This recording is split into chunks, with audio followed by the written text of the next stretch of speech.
So today we are talking about Abner. Abner. Who was Abner? Abner was the chief captain or the captain of the host of Saul. Saul was the king of Israel, was the first king of Israel. Abner was the chief of his army, is the chief of the army of the commander. How did they say it? The number one person in the army is the commander of the armies.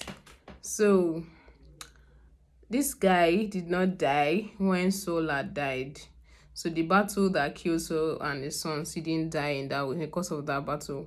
So somehow he escaped death in that battle.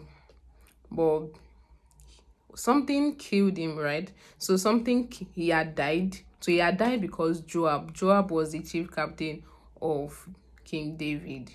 So Joab had murdered him because he killed his own brother.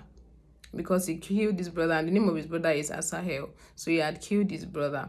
But the OGs was not because he killed Asahel, or because Joab killed him because he killed his brother. That was not why.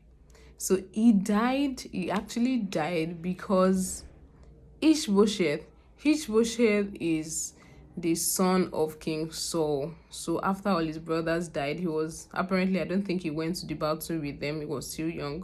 So he was the eldest son after the other sons died, and they appointed him to be king, right?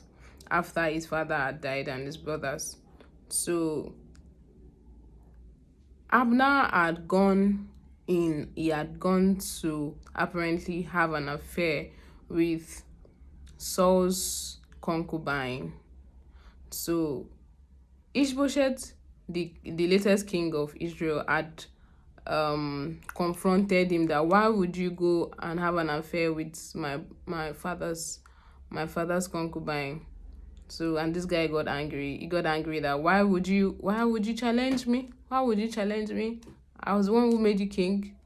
And that was how he got really angry and got really upset. And he said to go and meet David and make an ally with David, and bring his plan was to now bring David to become king over the whole of Israel. So at this time, David was ruling over Judah, the tribe of Judah alone, Judah and one other tribe. So, but he wanted to bring him to make him king over the entire Israel.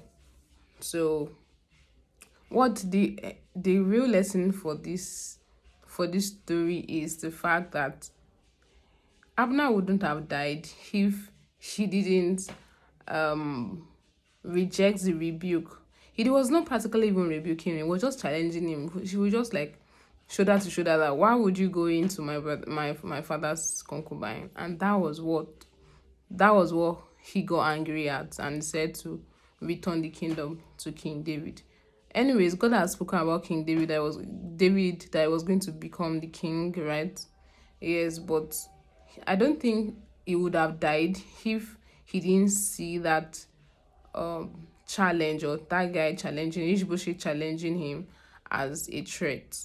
So this is just an admonition to us that at the end of the day, we only have one life. So if one thing, he escaped the war, he escaped death, he escaped every other thing that would have killed him.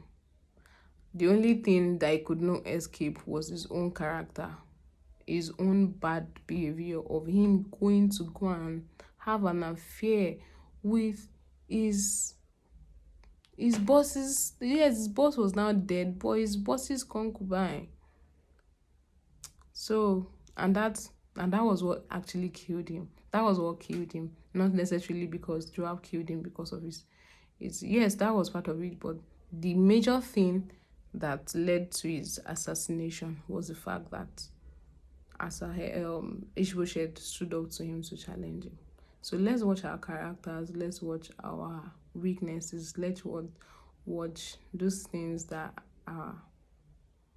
they are weaknesses, right? They are things that we look down on, or maybe it was power. I don't know what made him to go and have an affair with his boss's concubine. But anything, whatever took him there actually led to his downfall. So let's watch out for it. Pride, abuse of power is the fastest way to destruction. God deliver us. Amen.